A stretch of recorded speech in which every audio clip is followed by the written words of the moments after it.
예, 안녕하십니까. 저희 오늘 세미나를 이제 시작하도록 하겠습니다. 저는 이번 세미나 3차에 걸쳐 세미나 사회를 맡게 된 공공정책연구원, 금강대학교 공공정책연구원 원장 김군입니다. 반갑습니다.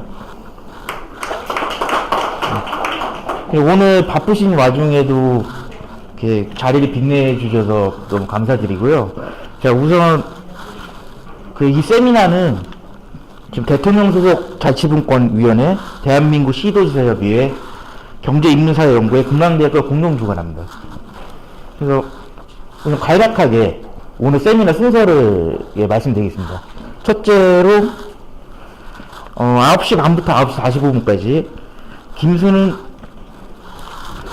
자치분권의 대통령 소속 자치분권위원회 위원장님, 그 송하진 대한민국 시도지사협의회 회장님이 오시기로 하셨으나 오늘은 조명우 사무총장님께서 대신 인사를 드리겠습니다. 그리고 정혜국 경제인문사회연구회 이사장님, 그리고 정영덕 금강대학교 총장님께서 우선 인사 말씀을 드리시고, 그 다음에는 9시 45분부터 약 11시 25분까지 이병헌 홍준영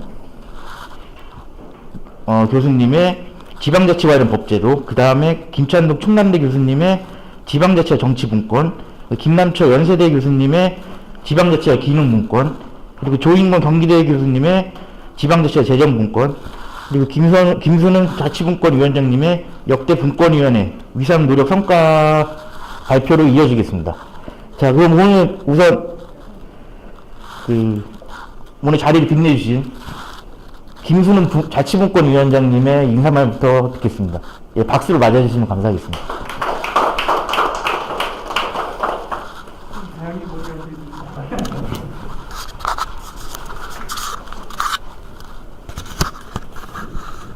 네, 여러분 반갑습니다. 네, 방금 소개받은 대통령 소속 자치분권위원회 위원장을 맡고 있는 김순환입니다. 네, 특히 오늘 정영덕 총장님, 정혜구 이사장님, 또 반가운 학교 동료들을 만나게 돼서 굉장히 기쁩니다. 네, 자치분권 1.0 시대에서 2.0 시대로 패러다임이 변화되는 지금 한국의 지방자치, 인권, 거버넌스, 정책의 주제로 학술 세미나가 개최된 것을 진심으로 축하드리겠습니다. 이번 학술 세미나가 열리도록 힘써주신 송하진 대한민국 시도지사 협의회 회장님, 경제인문사회연구회 정혜구 이사장님, 금강대학교 정영덕 총장님께 감사의 말씀을 드립니다. 올해는 지방자치가 부활된 지 30주년이 되는 뜻깊은 해이며 문재인 정부가 4주년을 맞이한 해이기도 합니다. 최근 우리는 우리나라 지방자치에 있어서 그 어느 때보다 역동적인 변화를 만들어냈고 가시적인 성과를 이루었습니다. 2020년 1월 제1차 지방일괄이양법 제정으로 중앙권한의 지방이양에 대한 연속성이 확보되었고, 이양박신 역시 단위 사무중심에서 기능중심으로 바뀌었습니다. 2020년 12월에는 지방자치법 전부 개정으로 주민주권 구현의 제도적 토대를 마련하였고, 경찰법 개정으로 자치경찰제가 출범되었습니다. 올해 7월에는 중앙지방협력회의법이 통과되어 대통령과 국무총리, 17개 전국시도지사와 관련 부처 등이 자치분권 의제를 논의하는 제2국무회의 수준의 중앙지방협력기구가 상설화되었습니다. 바라건대는 아마 내년 초에 제1차 중앙지방협력회의가 개최되지 않을까 기대되고 있습니다. 또한 지난 9월 28일 22년 만에 독립된 개별법으로 중위조례 발안법이 마련되어 주민주권이 강화되었고, 같은 날 고향사랑 기부분법 역시 국회를 통과하여 자치분권위원회가 목표로 설정한 자치분권 5법이 완성되었습니다. 재정분권 또한 지난해 제1단계 재정분권 완료로 매년 8.5조 원씩 지방예우정이 확정되었으며, 제2단계 재정분권 추진안이 합의되어 구체적인 실행마음은 현재 모색하고 있으며, 추가로 5.3조 원, 토탈 13.8조 원의 지방재정이 확보될 것으로 기대되고 있습니다. 우리는 지난 10년간의 지방자치와 전혀 다른 이른바 자치분권 2.0 시대 개막을 준비해야 할 것으로 보입니다. 이번 학술 세미나는 대한민국 정부 수립 이후 지방자치의 변화를 거시적으로 성찰하고 미래 발전 과제를 마련하는 뜻깊은 자리가 될 것입니다.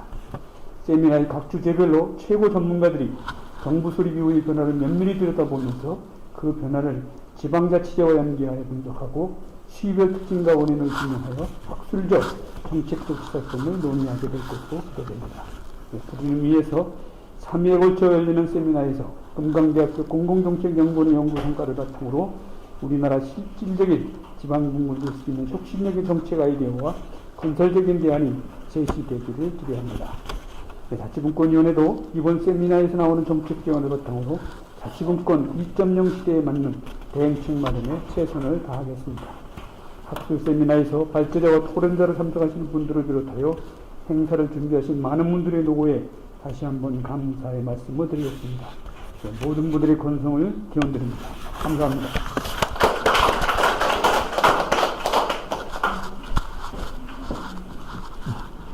네, 감사드립니다. 다음으로는 송하진 시도지협의 위원장님 대신해서 조명우 사무총장님의 인사말이 있겠습니다.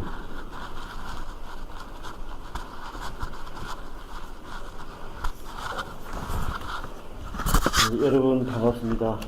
이번에 새로 부임한 시도지사협의회 사무총장 조명우입니다. 협의회 송하진 회장님을 대신해서 축사를 하겠습니다.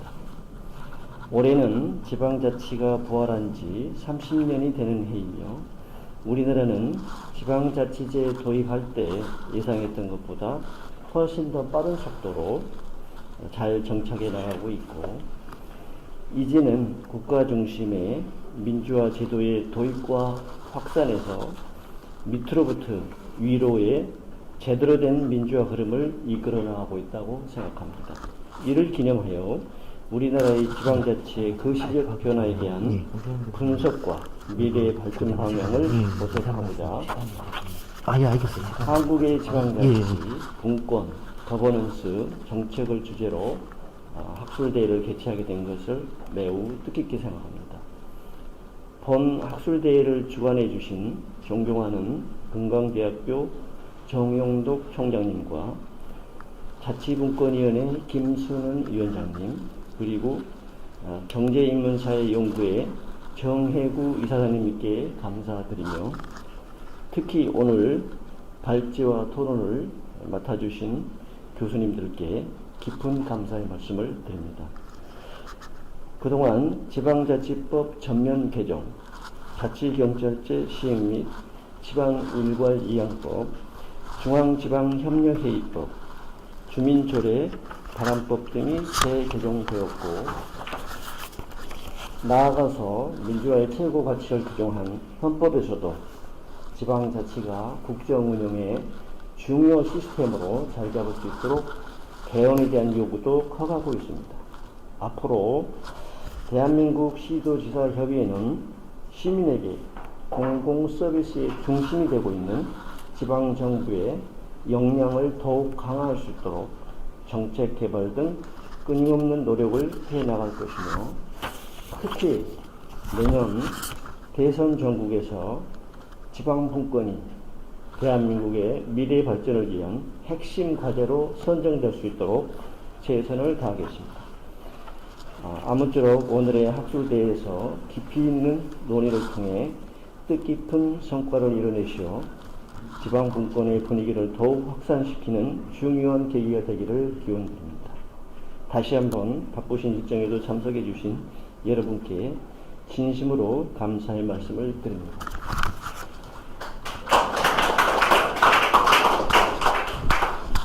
예, 감사드립니다. 다음으로는 정혜구 경제인문사회연구회 이사장님의 인사말 읽겠습니다.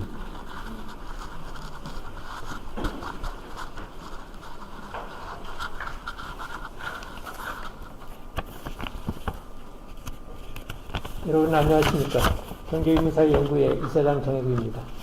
오늘부터 10월 29일까지 3차에 걸쳐 진행되는 지방자치 공동세미나에 참가하신 여러분들을 진심으로 환영합니다.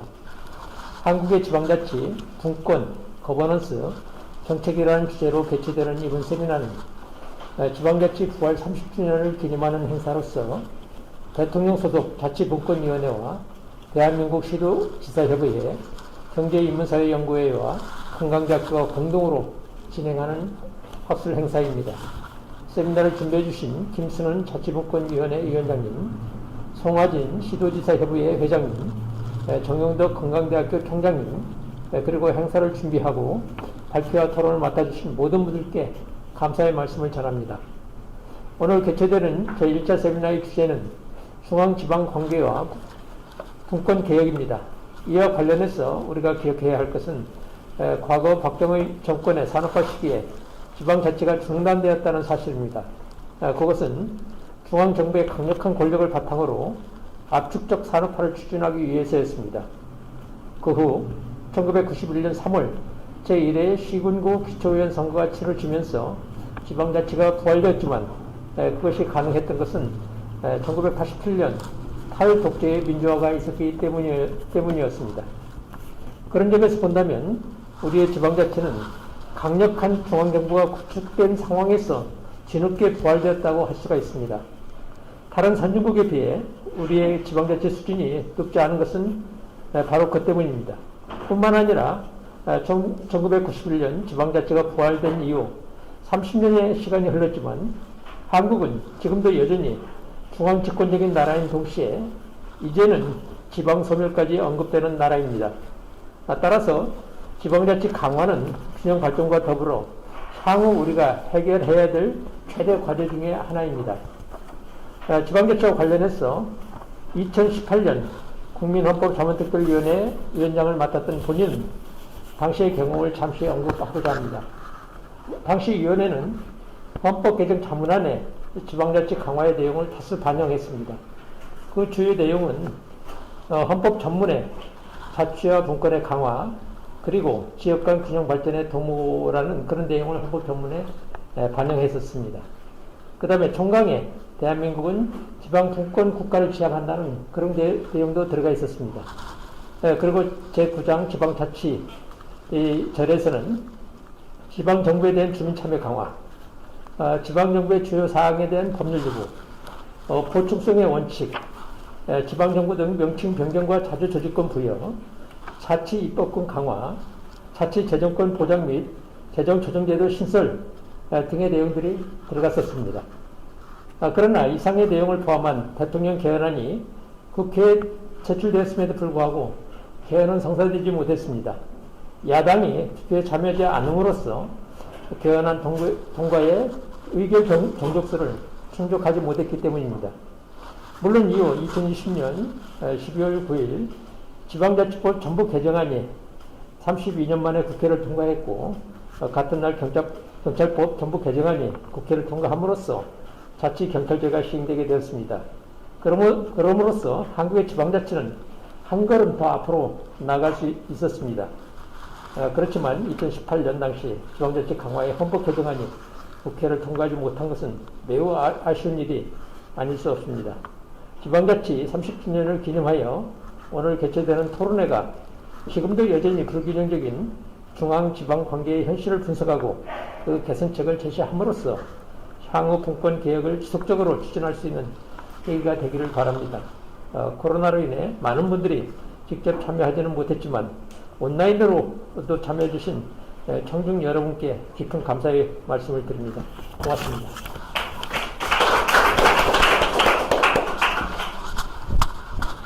예, 감사드립니다. 마지막으로 인사 말씀은 금강대학교 총장님이신 정영덕 총장님께서 인사 말씀 드리겠습니다.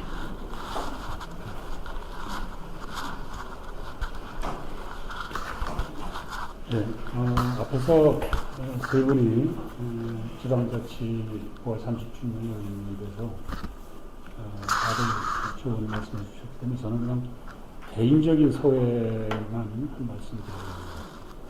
1987년에 제가 그 런던 스쿨 오브 이코노믹스 런던 정치경제대학에 가 있었는데, 그때 이제 세계의 그 지방자치 대한 국제 비교 학술대회가 있었어요. 저는 이제 한국에 대해서 가져가고 여러 나라 한 10여 개 나라에서 이제 참여를 했는데, 영미권이나 유럽 대륙권의 그 서구 나라들은 다 그것도 없고, 일본, 심지어 당시는 소련이었어요. 소련 붕괴되기 전. 소련도 가짜지만은 뭔가 하여튼, 지방자치 같은 형태의 뭐가 있더라고요. 예, 물론 가짜죠. 그게. 그런데 우리는 그게 없었어요. 그냥 제가 발표할 때 얼굴이 붉어지고 아주 참 부끄러운 그런 저기가 있었습니다.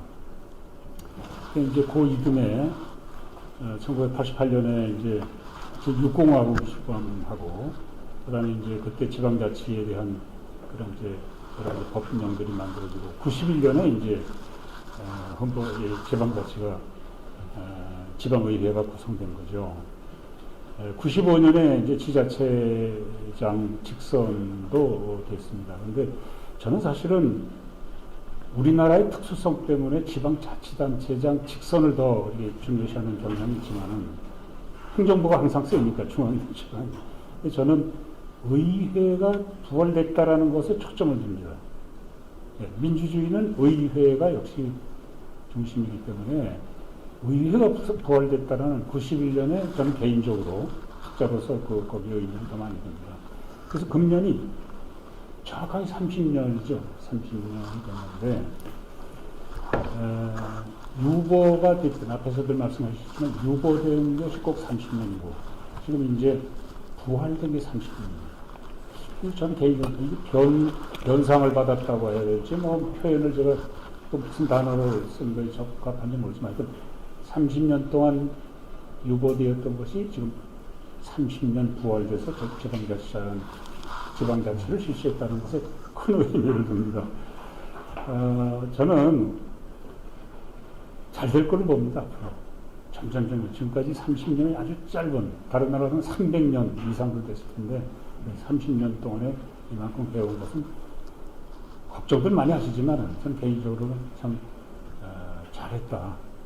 또 앞으로는 가속도가 붙을 것이다 이렇게 생각하고 그야말로 뭐 문화 예술 이런 쪽에서 좀 많이 세계적으로 이렇게 K자가 붙은 것들이 많이 있습니다만은 저는 K 지방자치 제가 세계적으로 이렇게 벤치마킹하는 다른 나라들이 벤치마킹하는 그런 K 지방자치제가 앞으로 되지 않을까 기대하면서 그냥 인사말에 대하겠습니다. 감사합니다.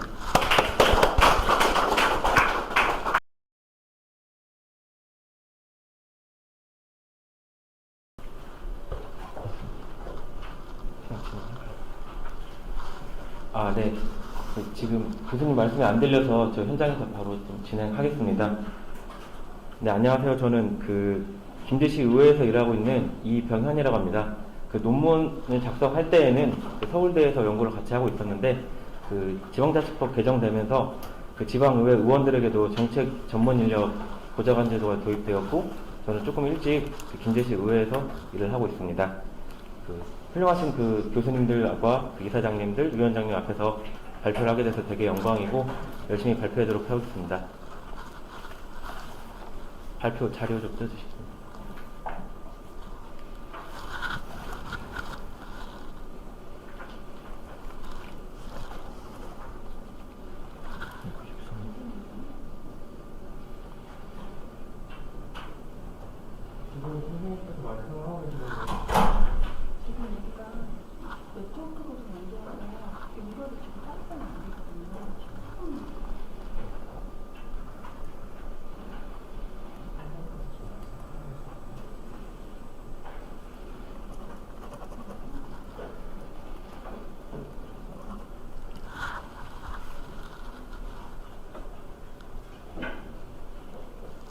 네, 지방자치법이 많이 바뀌었는데요.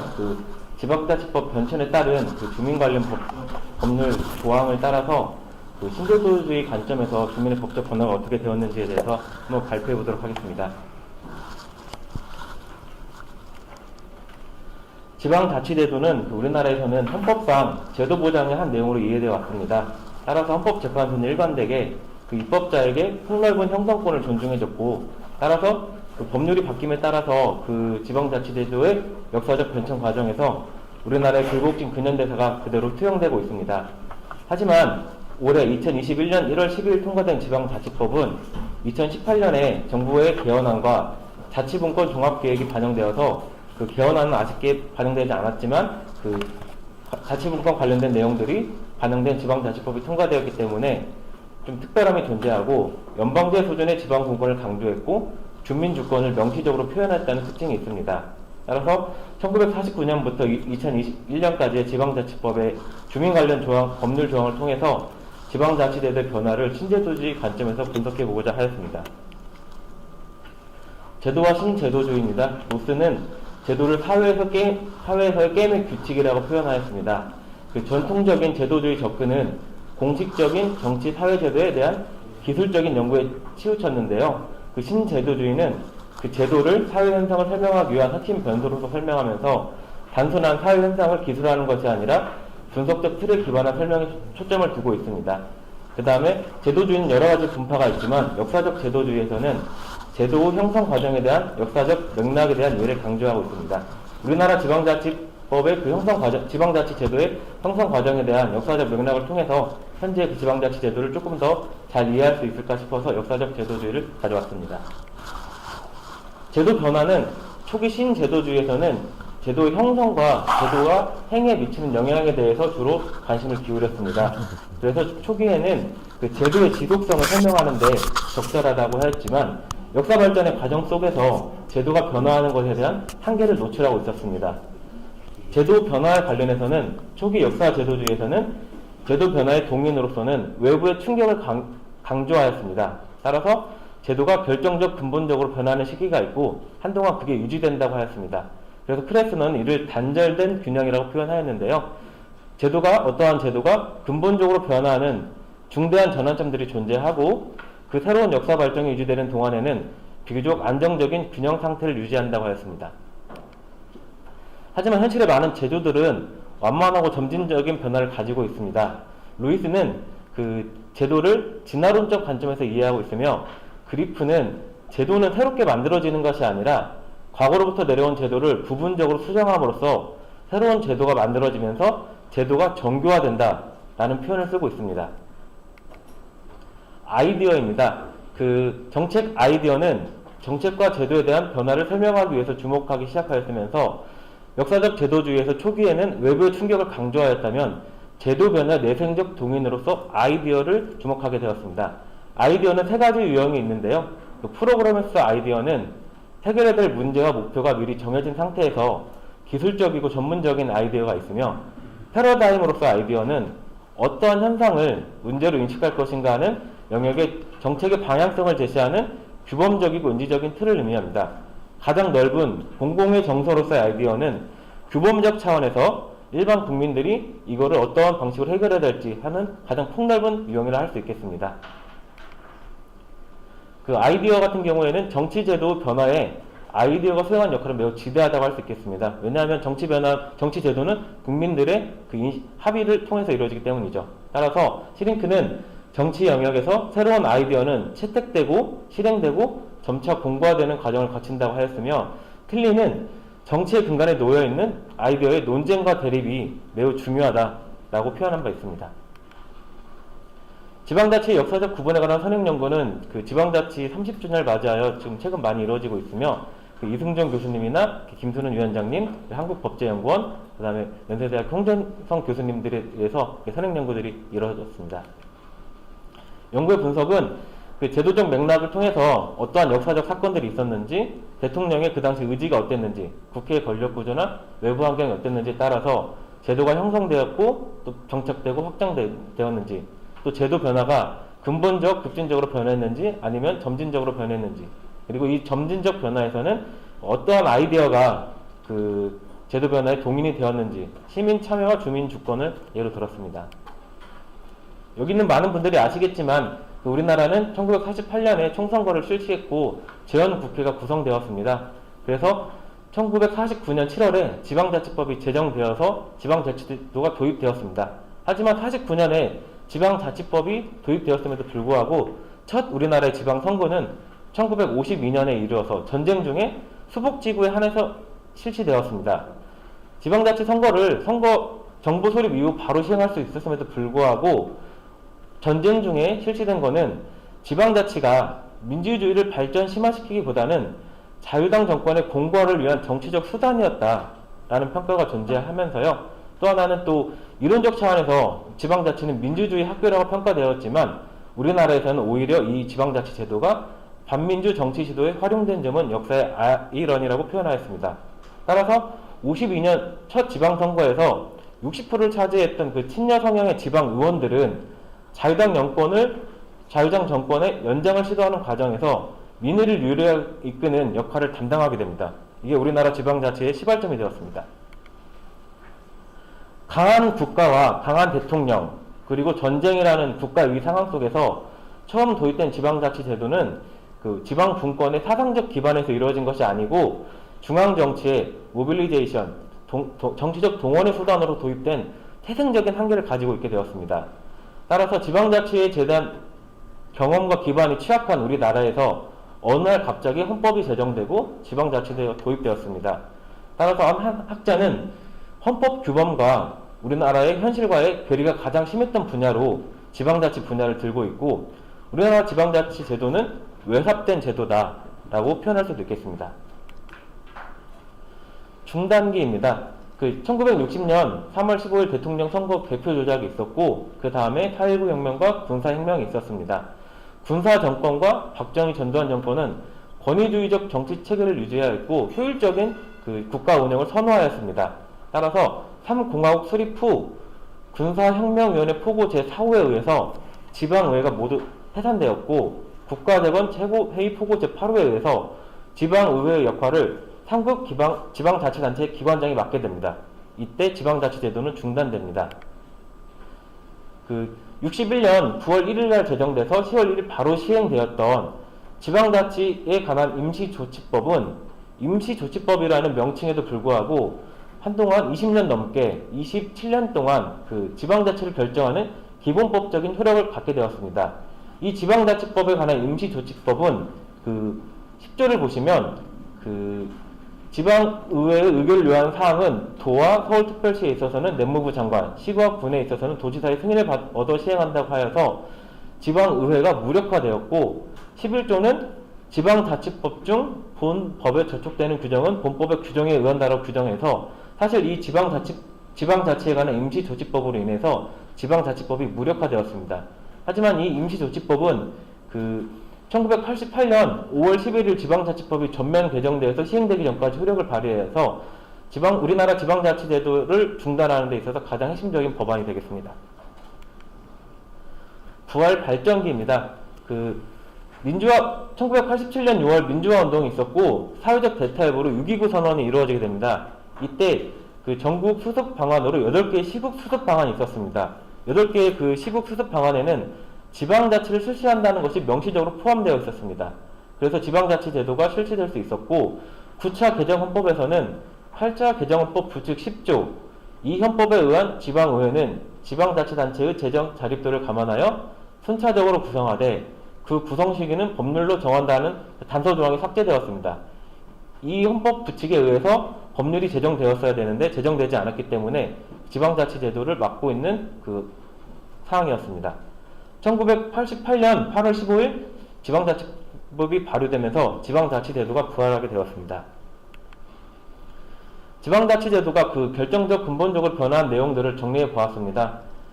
정치체계는 권위주의와 민주주의가 있었고 1기에서는 기관 대립형, 통합형, 다시 대립형으로 되었으며 단체장 선거 같은 경우에도 임명제와 간성제, 임명제, 직선제로 변화했고, 제도 변화를 보자면 1948년에서 60까지는 도입 형성기, 61년부터 87년까지는 중단기, 87년부터는 다시 이제 주민 직선으로 지방자치단체장과 의원을 선출할 수 있었기 때문에 부활 발전기로 구분해 보았습니다.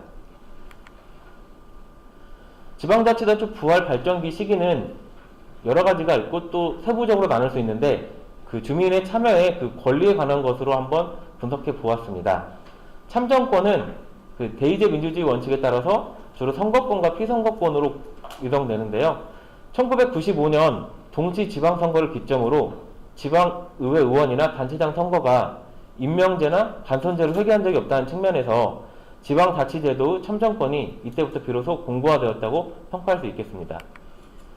주민투표권은 지방자치단체의 주 현안에 대해서 주민 참여를 보장하는 동시에 주민들의 의견을 수렴함으로써 대의제 의견을 보완하는 의미를 가진 제도입니다. 이거는 94년 3월 16일 지방자치법이 개정되면서 도입되었습니다. 여기에서 지방자치법 제13조 2항에서는 이런 주민투표의 대상, 발의자, 발의 요건, 투표 절차 등을 법률로 정한다고 하였지만 이 법이 제정되고 10년이 지난 후에인 2004년에 대해서 제정이 되었습니다. 따라서 지방자치법이 주민투표권을 규정하였지만 실제로 주민투표법은 10년 이후부터 제도화되었습니다. 따라서 주민투표 실시를 위한 주민투표법 제정에 상당한 기간이 소요된 것은 당시에 정부가 주민 참여 확대에 대한 부정적인 시각을 가졌기 때문이라는 평가가 존재하고 있습니다. 조례의 제정 개폐 청구권입니다. 이거는 일본의 지방자치법상 주민 직접 청구 제도를 모델로 삼아서 도입된 제도로 자치 입법에 대한 주민의 참여 통로를 열어 민의 구현을 원활히 하려는 취지의 제도입니다. 이 제도 같은 경우에는 1999년 신설되었고 2006년에는 청구 절차가 보완되고 청구인 연령이 확대되었습니다. 또한 2009년에는 재외동포와 외국인까지 주민의 범위가 확대되었고 2011년에는 조례 폐지안을 제출할 수 있도록 하였습니다. 그 다음에 얼마 전에 이번에 바뀐 지방자치법에서는 주민조례 바람에 가는 법률이 별도로 제정되었습니다. 이 법안의 특징은 청구 연령을 낮췄고 청구권자 수를 지금까지는 지방자치법이나 시행령에서 일괄로 규정한 것에 반해서 청구권자 수를 각 지방자치단체 조례에 위임하였습니다. 그 다음에 청구권자들이 지방자치단체장을 경유하지 않고 지방의회에 바로 청구할 수 있도록 하였으며 청구된 그 조례안에 대해서는 1년 이내에 그 지방의회가 심사 의결을 할 수 있도록 강행 규정을 두었습니다. 그리고 마지막으로는 이 의원들의 임기 만료 시 자동으로 폐기되지 않고 차기 의회에 한하여 계속 심사할 수 있도록 하여서 실효적인 수단들을 많이 마련하고 있습니다. 지방자치제도의 그 조례의 제정 및 개폐 청구권은 행정 환경의 변화와 현실에서 주민들의 요구에 따라서 제도의 정교화가 꾸준히 지속적으로 이루어졌다고 할 수 있겠습니다. 제도의 그 점진적 변화에 해당한다고 할 수 있겠습니다. 감사 청구권 역시 마찬가지입니다. 감사 청구권은 주민이 속한 지방자치단체가 아니라 감독청을 상대로 하고 있으며 제도의 도입 이후에 여러 가지 그 변화들이 있었습니다. 이 역시 감사 청구권도 꾸준히 변화하면서 제도의 정교화가 이루어진 제도라고 할 수 있겠습니다. 주민소송권은 주민감사 청구 제도의 실효성을 담보하기 위한 그 법정 그 소송상의 수단입니다. 이 소송상의 수단이기 때문에 처음 이 제도가 도입될 때 그 제13대 5 주민소송에서 1항부터 제17항까지 매우 상세하게 규정되었습니다. 형식적으로 규정된 것이 아니라 매우 신중하게 실질적으로 규정되었습니다. 주민 소환권은 그 주민이 직접 나서서 지방자치 장과 의원을 직접 견제할 수 있는 가장 강력한 수행이고 이거는 주민투표권과 다르게 2016년에 지방자치법에 처음 도입되었고 1년 후에 주민 소환에 관한 법률이 제정되어 곧바로 시행되었습니다. 1994년과는 많이 달라진 환경이라 할 수 있겠습니다. 2021년 1월 13일 그 지방자치법이 새롭게 전면 개정되면서 여러 가지 제도 변화가 있었습니다. 가장 대표적인 것은 주민의 권리와 관련해서는 지방자치법에서는 주민 생활에 영향을 미치는 지방자치단체의 정책의 결정 및 집행 과정에 참여할 권리를 명시하고 있습니다. 이 조항을 근거로 주민들이 어떠한 권리를 행사할 수 있을지는 아직 분명하진 않습니다. 하지만 향후 지방자치단체의 정책의 결정 및 집행 과정에서 주민들의 다양한 정책 참여가 활성화될 수 있는 법적 거점이 될 것으로 기대하고 있습니다. 그 다음에 지방자치단체의 장이 제정하는 규칙에 대해서도 제정과 개정, 폐지에 관한 의견을 제출할 수 있게 되었으며 지방자치단체에 지방자치 정보를 공개하도록 의무화하고 있습니다. 이러한 점들이 많이 바뀌었습니다. 이를 그래서 한번 정리해 보았습니다. 저희가 지방자치 1.0, 그 다음에 김선우 위원장님께서 2.0을 말씀하시는데 지방자치가 도입되기 전인 도입기에서 중단기 부활기까지 보면 지방자치 제도는 중앙정치의 동원 차원에서 외삽된 지방자치라 표현할 수 있으며 이러한 지방자치 제도의 변화들은 각각의 역사적 전환점, 정부 수립, 독재, 민주화 등의 역사적 전환점에서 크게 변화했고 그 기관과 기관 사이에는 큰 변화가 없었습니다. 따라서 외선적 변화에 해당하고 급진적 변화에 해당되면서 변화의 핵심 동의는 역사적 사건이었습니다. 이때는 지방자치의 그 직선제 폐지 이런 것들이 있었고 1987년 부활돼서 2021년 심화될 때까지를 저는 지방자치 1기로 표현하였습니다. 이때는 그 지방자치가 변화한 그 배경에는 협의의 정치라는 표현을 썼습니다. 그 민주주의 이행 차원, 우리나라가 그 관권화된 선거, 관권 선거를 방지하고 최소한 절차적 민주주의를 회복하는 수단에서 각종 그 주민의 참여 수단을 지방자치 제도에 도입을 하였습니다. 이때 도입된 제도들은 대부분 주민의 참여 수단이고 결국 이러한 변화들은 급진적으로 이루어진 것들이 아니라 제도가 엄밀하게 정교화되었고 점진적으로 변화했고 이때 변화의 아이디어는 시민 참여와 적극 자유였습니다. 지방자치 2.0이라 명명되는 지금 2021년부터는 이러한 협의의 정치가 아니라 민주주의 이행 차원이 아니라 생활 정치, 지역의 일은 지역에서 해결한다. 주민의 일은 주민들이 물어본다 해서 주민자치 차원이며 이때 변화의 핵심 동의는 정책 아이디어는 주민주권이라 할 수 있겠습니다. 그래서 이 주민주권이 어떻게 구현되는지 따라서 우리나라 지방자치 제도가 얼마나 발전할 수 있을지에 대한 게 판가름 될 수 있다 하겠습니다. 이건 다시 한번 그림을 좀 다르게 그려본 것이고 여기서 한 개점만 말씀드리고 이제 발표를 마치도록 하겠습니다. 우리나라 지방자치 제도는 역사적 발전 과정에서 많이 발전해 왔지만 지금에도 많은 한계점이 있습니다. 가장 큰 한계점은 관리된 지방자치라는 제도입니다. 정부조직법상 행정안전부 사무관장에는 지방자치 제도나 지방자치단체의 사무지원, 재정, 세제 등이 포함되어 있습니다. 또한 중앙정부는 각 부처에서 얼마든지 보통교부세 배분을 통해서 지방정부를 통제할 수 있는 수단이 있습니다. 따라서 관리된 지방자치 제도라는 한계점이 있고 경로 의존성도 있습니다. 우리나라 국민들이 최근에 보시면 아시겠지만 많은 이슈들에 대해서 그 적절한 기관이 아니라 청와대 국민청원을 활용하고 있습니다. 이는 아직도 국가의 최고 결정권자에 의지하는 제도이고 2021년 서울과 부산에서 보궐선거가 이루어졌을 때에도 그 지역의 어떠한 그 정책 대안이나 공약들이 아니라 그 중앙선거에 중앙당 차원의 그런 개입들과 정책들이 이슈가 부각되었습니다. 마지막으로는 상징입법이라는 측면이 존재합니다. 상징입법은 현실에 영향을 미치려는 의도가 결여되어 있고 법을 제정하기만 하는 것입니다. 아까 말씀드렸던 주민투표제가 이에 해당하고 그 다음에 그 주민 그 백서를 보게 되면 현행의 지방자치법에서 주민 참여 제도들이 있지만 그 현실적인 그 문턱들이 너무 높아서 실효성이 떨어진다는 비판이 있습니다. 그 세부 사항은 논문에 첨부하였습니다. 네, 이상으로 발표를 마치겠습니다. 감사합니다.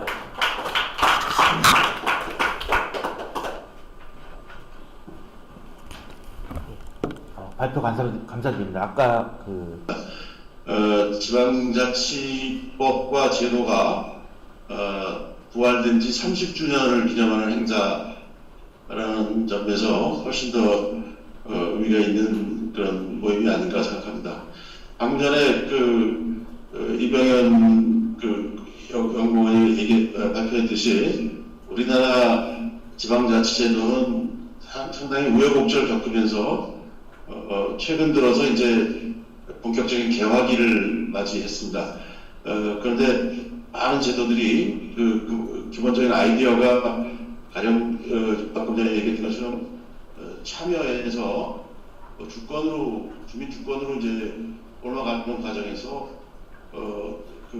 이루어진 제도 개선의 성과들이 아직은 그 구체적인 결과로 이어지기가 좀 시간이 좀 부족하지 않은가 하는 생각이 듭니다. 그리고 여러 가지 제도적인 문제점들도 이미 벌써 드러나고 있고, 그래서 지방자치제도가 제대로 정말 꽃을 피우려면 앞으로 계속 지속적인 그런 제도 개선이 필요하고, 그런 관점에서 지방자치제도의 발전 과정을 설명하고 또 이해하는 것은 대단히 중요하다고 생각합니다. 오늘 귀중한 자리에 발표를 할 수 있게 돼서 깊이 감사드립니다. 예, 고맙습니다.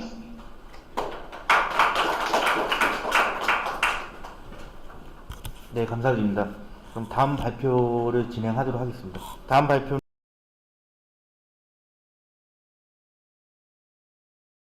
충남대학의 김산동입니다. 자료는 지금 자료집을 가지고 발표를 하도록 하겠습니다. 아마 여기 준비가 안 된 것 같습니다. 오늘 굉장히 귀중한 자리에 초청해 주셔서 다시 한번 감사의 말씀을 드립니다.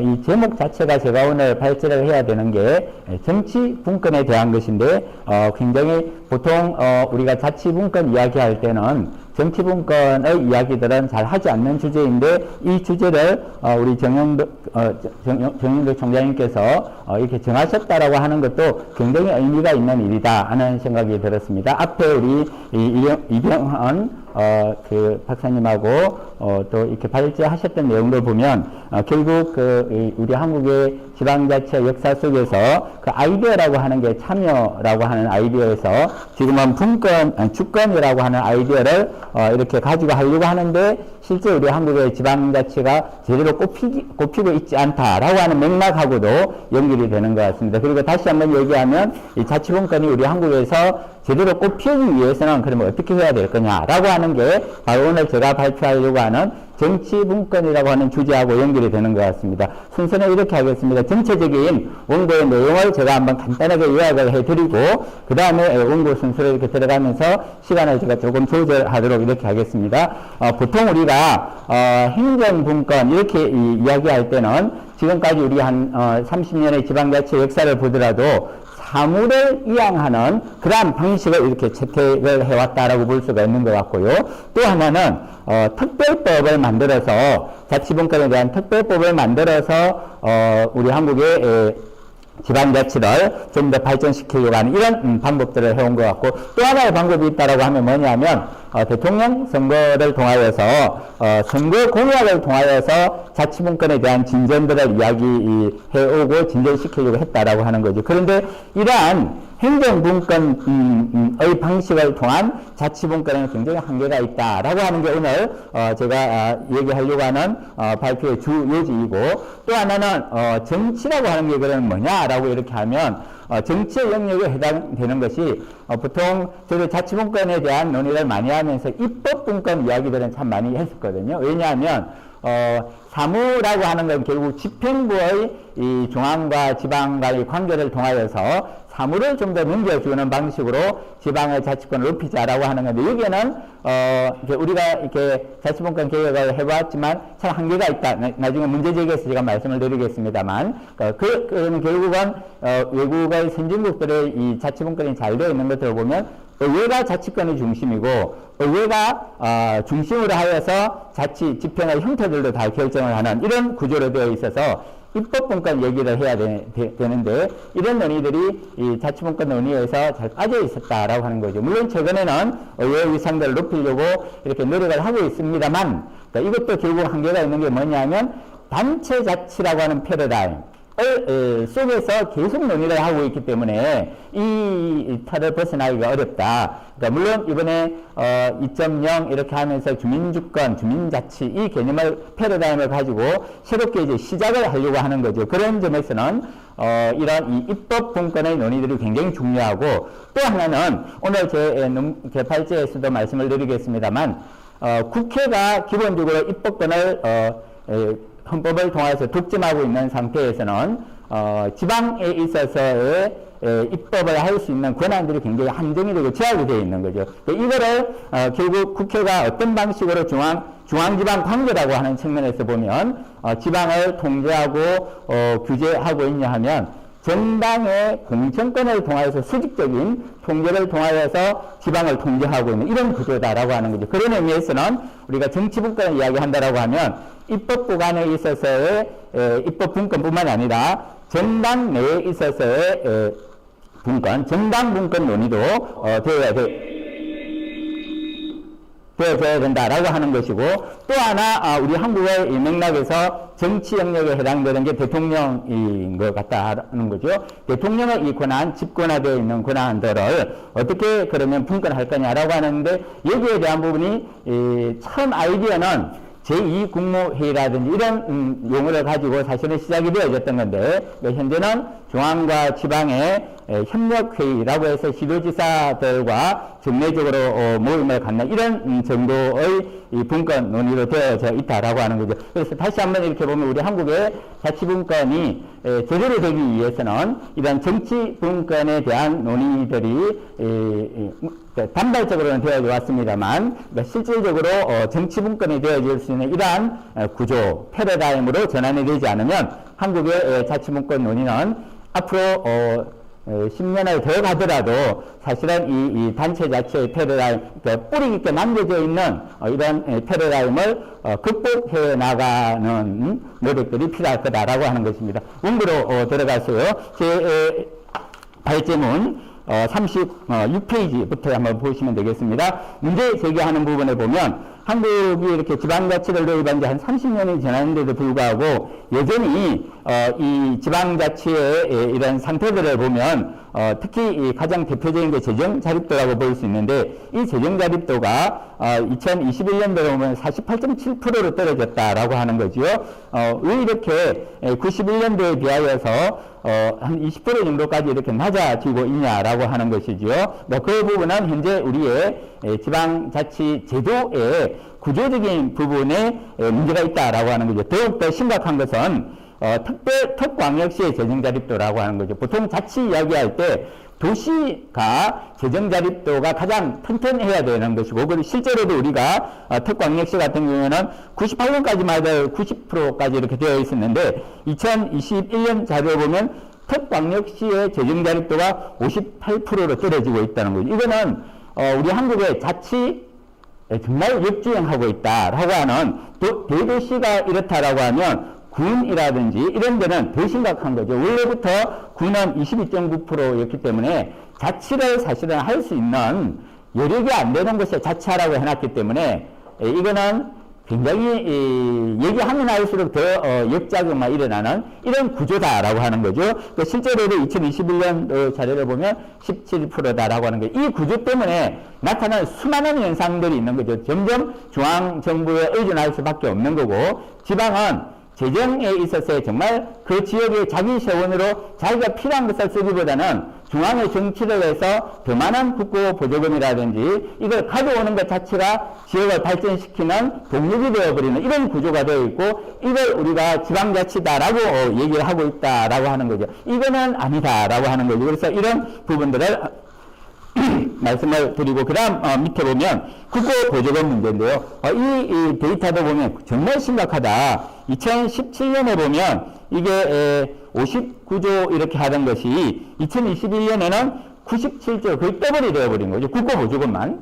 이런 상태가 되어져서 제일 많이 이렇게 하고 있는 데가 보건복지부로 45조 정도가 되고, 그 외가 이렇게 보면 국토교통부라든지 농림축산식품부라든지 이런 데가 한 8조 정도, 고용노동부도 상당히 이렇게 중앙정부에서 지방정부로 국고보조되는 중앙지방관계라고 하는 큰 우리 이 일부의 주제와 관련해서 볼 때는 굉장히 큰 비중을 차지하고 있는 거죠. 환경부도 6조 정도이고, 이런 식의 국고보조금의 상태가 되어져서는 우리 한국의 지방자치 사실은 이야기하기 구조적으로 너무 어려운 상태가 되고 있다라고 하는 거죠. 다시 얘기하면 이런 상태에서 10년을 더 간다고 하더라도 자치다운 자치를 경험하기 어려울 거다. 그러면 이 구조적인 원인을 다각적인 각도로 탐색해 보면서 중앙과 지방과의 정부 간 관계, 이 의존 관계가 되어 있는 것, 이런 부분들을 어떻게 해결할 거냐라고 하는 것이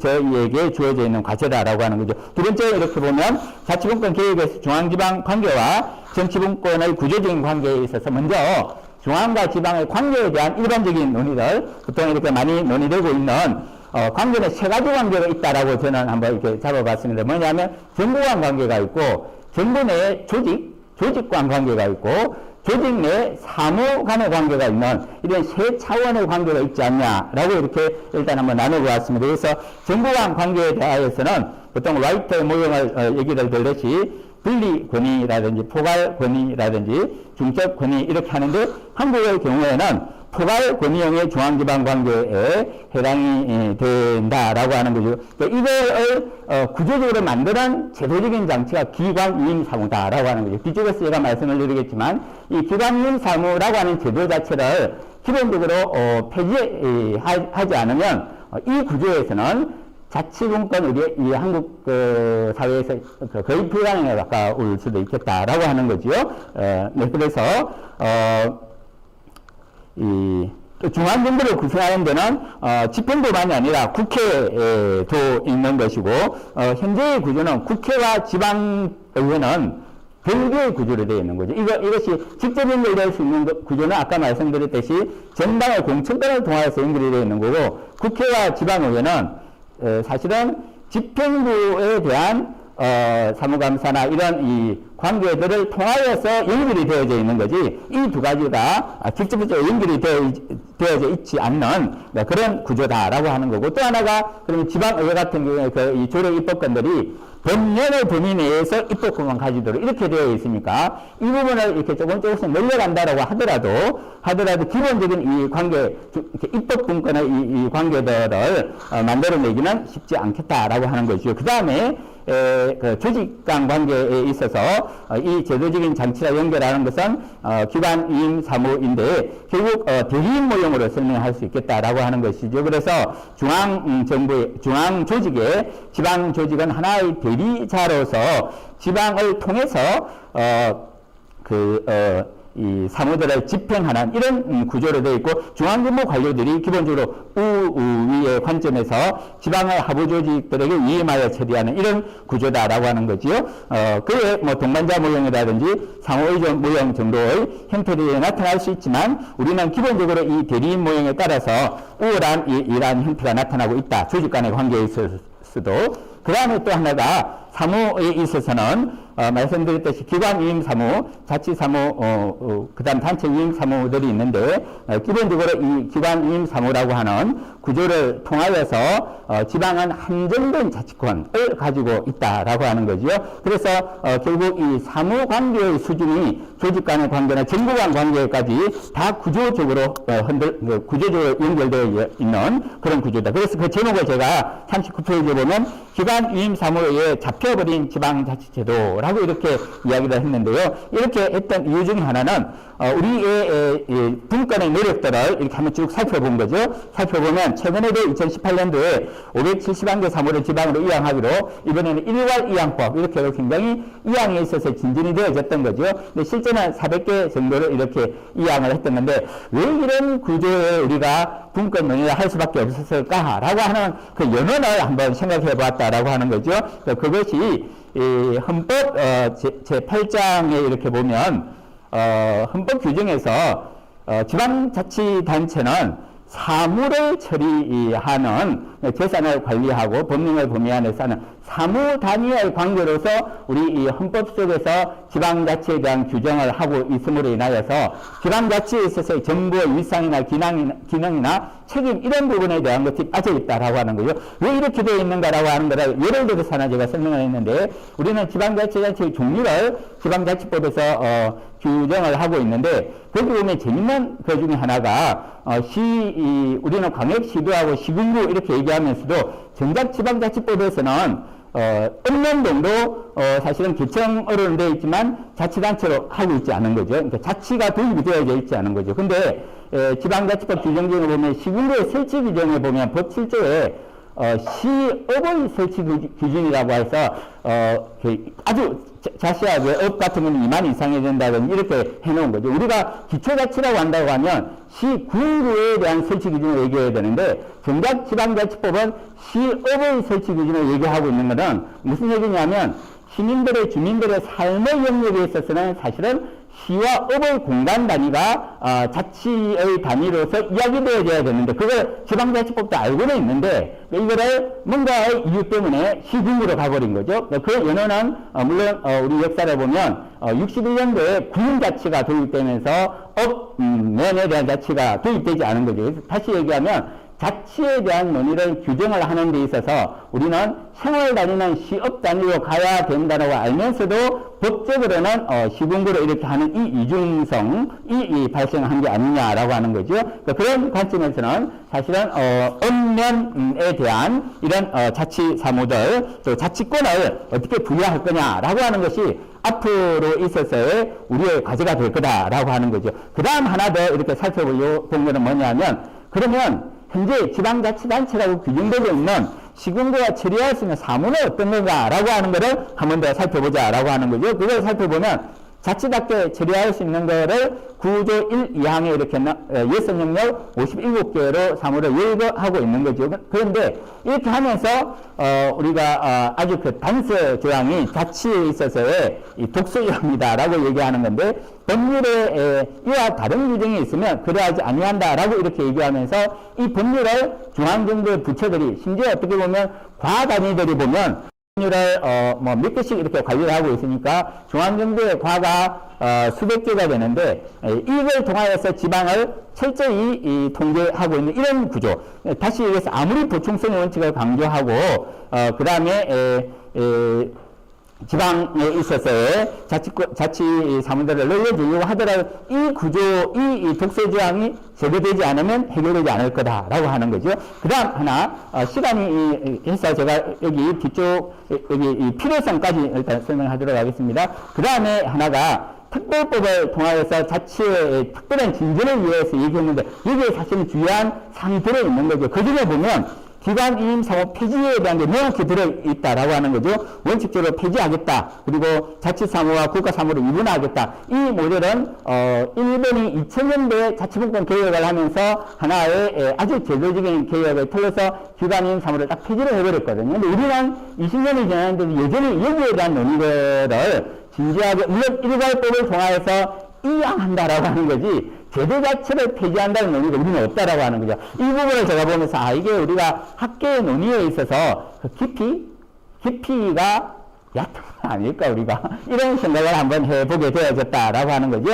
마지막, 제가 발표하는 거는, 세 번째, 정치분권과 입법분권의 필요성까지 이렇게 말씀을 드리겠습니다. 뒤쪽은 지금 제가 말씀드렸던 것을 좀 더 구체적으로 이렇게 한 거여서, 그래서, 결국 자치분권 개혁에 초점을 달리해야 될 거다. 사무 이양을 통한 자치 사무의 숫자적 증가로서는 더 이상 한국의 지방자치 제도적 운영 쉽지 않을 거다라고 하는 거죠. 결국 이 구조에서는 대중앙정부 부처의 정책이나 사업을 더 받기 위하여서 단체장이나 지방공무원들을 중앙정부 부처 찾아가서 업수하거나 혹은 국회의원들에게 예산 배정해달라고 청원할 수밖에 없는 이런 구조에서는 정말 우리가 지방자치라고 하는 것이 생활의 문제를 주민들이 스스로 해결하기 위한 토론, 합의, 공론장을 만들고 그 다음에 결정과 책임까지 이렇게 지닐 수 있어서 지역의 격차 문제라든지 지방 소멸 문제를 스스로 해결할 수 있도록 해줘야 되는데, 결국 이걸 다 중앙의 사무가 되어가 중앙이 이 문제들을 다 예산을 가지고 처리하려고 해서는 안 될 거다라고 하는 거죠. 그러면 우리 한국의 지방자치 제도의 근원적인 이 재탐색과 원인 분석을 해서 자치분권 개혁의 새로운 길을 가야 될 거다. 이미 논의들이 상당히 연구들이 되어 있었더라고 하면 제가 정리만 했습니다. 첫째는 금창호 박사 외에 정치분권의 논의에서 이렇게 보면 내용만 말씀드리겠습니다. 그럼 정치분권은 뭐냐? 지방선거분권이다 하는 걸 명확히 얘기했고, 그 다음 의사결정분권이다 라고 얘기하는 거죠. 그렇게 얘기하면서 정당 공천권을 중앙과 지방 어디가 가질 거냐라고 하는 거라든지, 그 다음 의사결정을 어느 쪽이 더 많이 가질 거냐. 우리는 현재 67대 32 정도 이렇게 되어져 있다. 또 사례들을 하면서 조례의 숫자들이 이만큼 많이 해서 의사결정이 상당히 진전된 거다. 이렇게 표현을 하고 있지만, 실질적인 정치 분권을 되기 위해서는 지역정당의 허용이라든지 정당 공천권을 폐지하는 것이 되어야 될 거다라고 하는 것이죠. 그 다음에 지방분권을 국가개혁을 실시하기 위해 세 가지 분권 모형이 있다. 하나는 정치분권, 재정분권, 그 다음에 행정분권이 있는데, 제대로 된 이 민주 국가에 있어서 이런 개혁 논의들을 보면 정치분권을 먼저 하더라라고 하는 거죠. 근데 이 민주적인 이러한 개혁을 더 하려고 하는 데서는 행정분권부터 하더라. 이 선행 연구들을 얘기해 놓은 거죠. 그래서 우리 한국에 바로 그러한 모델이 적용이 되는 거다라고 하는 것이지요. 그래서 결국 이 지방 분권을 위한 종합적 설계는 지방 정치에서 대표성을 제고하는 방향으로 이렇게 갈 수 있어야 되고, 그게 정당이 필수적이긴 한데 정당을 대체할 수 있는 게 어떤 걸까? 그러니까 이 정당 공천권의 문제가 우리 한국에서는 심각하니까 그 중에 하나가 주민총회, 아까 제가 시업이라고 얘기했던 주민들의 총회가 하나의 정치적인 뭔가 기능을 해서 지방의 필요들을 가지고 중앙정부에 투입할 수 있는 이런 구조들을 좀 이렇게 만들어주는 것이 필요하지 않겠느냐라고 하는 것입니다. 마지막으로 그 다음 다른 인생학의 연구나 이런 경우들도 보면 지방 분권에 있어서의 핵심은 정당이다. 정당 분권이 논의되어야 된다라든지 이런 논의들을 해오고 있다라고 하는 거죠. 그래서 분권화라고 하는 것이 결국 중앙이 주도하느냐 지방이 주도하느냐라고 하는 것이 중요한데, 우리는 현재는 중앙주도의 분권화를 이렇게 하다 보니 행정적 분권, 재정적 분권, 정치적 분권 순서로 이렇게 가도록 되어져 있는데, 이게 제대로 우리 한국의 앞으로의 자치분권 개혁에 있어서는 이 정치분권에 대한 논의들을 진지하게 해나가는 것이 필요하겠다. 근데 제 발표는 여기까지 하고요. 뒤쪽에 3장 이하에 있어서는 이런 사무 이양에 대한 내용들을 한번 아주 조금 제가 자세히 정리를 했고, 그 다음에 주민자치 관련하여서도 우리는 읍면 동의라든지 여기에 자치권 자체를 안 주고 참여만 이렇게 하려고 하다 보니 이게 자치의 풀뿌리가 만들어지지 않았던 거다라고 하는 내용을 얘기했습니다. 그래서 제4장이 이렇게 기본적인 계획 방향에 있어서는 이미 이 자치분권 특별법에서 약속했던 것들 지켜나갈 수 있도록 기관인 사무 폐지라든지 이런 것들이 필요하겠다라고 하는 거고, 대선 공약에 의한, 근데 현실적으로 우리가 자치분권 논의라고 하는 것이 실질적으로 되는 거는 대선 공약을 통하여서 그 다음에 구현되는 과정을 되게 되는데, 문재인 정부 같은 경우에도 아주 연방 수준의 보험가는 자치분권에서 굉장히 이렇게 공약을 잘 제시했는데, 이게 한 3년차 지나면서 자치분권의 동력은 떨어져 버리더라니까 이 문제 어떻게 극복할 거냐 하는 것이 우리에게 남겨져 있는 과제고, 마지막으로 헌법 개정을 통하여서 자치분권에 대한 논의들을 다시 한번 해야 우리 한국의 지방자치에 있어서의 미래가 있겠다 하는 정도의 내용으로 하겠습니다. 네, 감사합니다.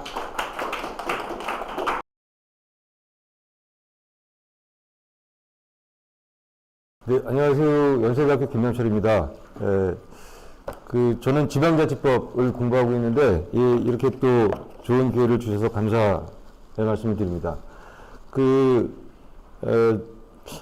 저희 정해진 시간표 보니까 제가 시간을 좀 줄여드리는 게 또 굉장히 큰 의미가 있을 것 같아요. 그래서 저는 아주 간단하게 글도 썼지만, 가급적이면 좀 간단하게 말씀을 좀 올리도록 그렇게 하겠습니다.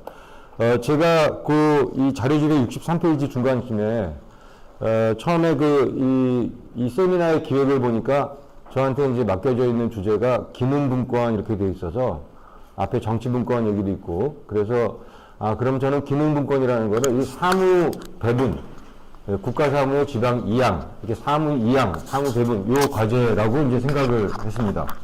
거기에 집중을 해갖고 제가 또 그동안 그런 일을 쭉 해왔기 때문에 그런 쪽에 집중을 해서 말씀을 드린다 이렇게 먼저 정리를 하고, 그 64페이지 이하에는 그 사무배분과 관련된 현행 법령 규정을 거기다 잠깐 적어놨는데, 그 지방자치법이 지금 현재 전부 개정된 지방자치법은 내년 1월 13일부터 시행되기 때문에 현재 지방자치법과 우리 지방분권 특별법에 나와 있는 규정, 특히 이제 그 구조의 규정을 보면은 우리 지방자치법은 8조밖에 없어요.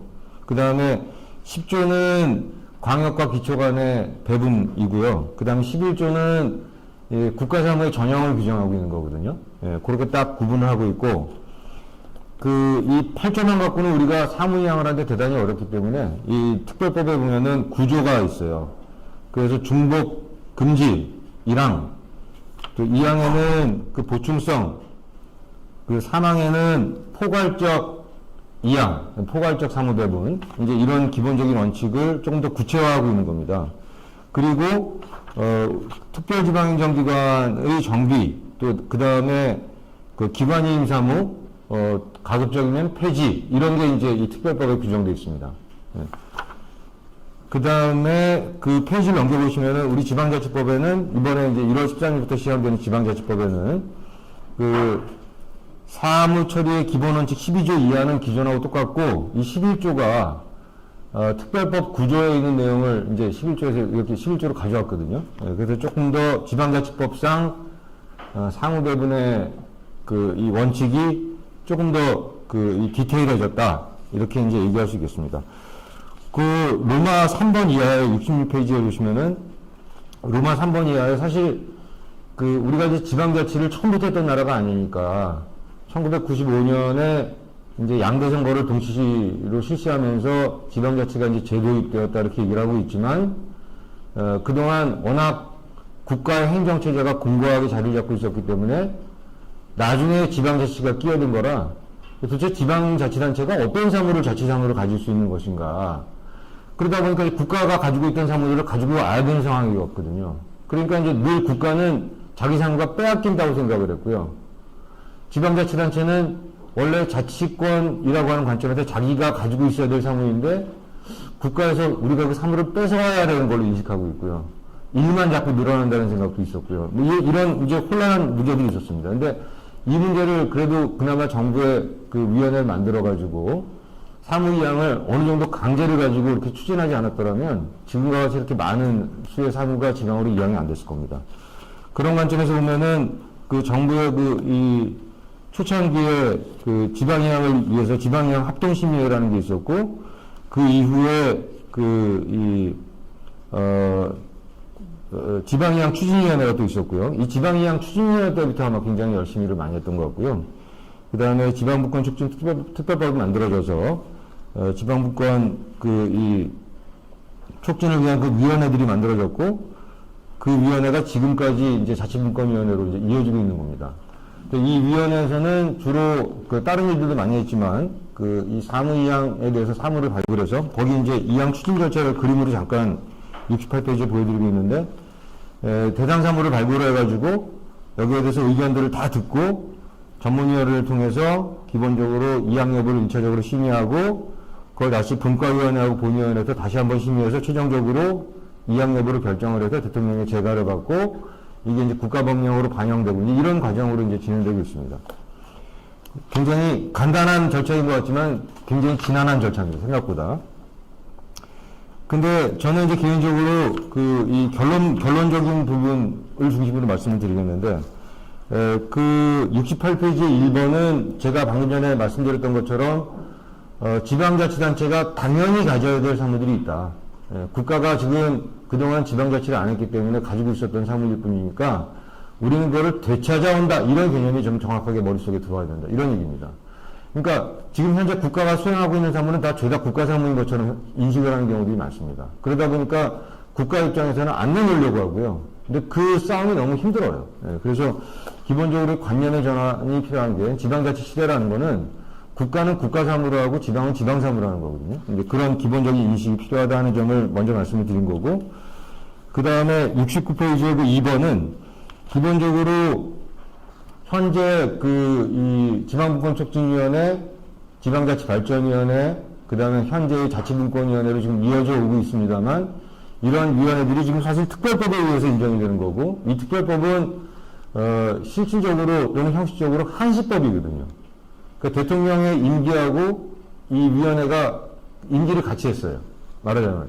그래가지고 매번 대통령이 바뀔 때마다 위원회의 모습도 조금씩 바뀌었고, 이름도 좀 바뀌었고, 그러다 보니까 자치분권위원회 같은 경우에도 사실상 이제 다음번 대통령이 누가 될지 모르겠지만 또 새로운 특별법을 또 정비를 할 거고 거기에 따라서 위원회 이름이 계속 이어질지 아니면 바뀔지 지금 불투명한 상태거든요. 그 다음에 현재 전문위원회의 위원들도 임기가 1년 단위로 바뀌어요. 이제 그러다 보니까 이 뭔가 이 지방이양에 대한 일관된 추진이 필요하지 않느냐. 이제 그런 관점에서 이제 이 기구를 좀 상설할 수 있는 방법을 좀 찾아야 되지 않느냐. 이제 그런 이야기고요.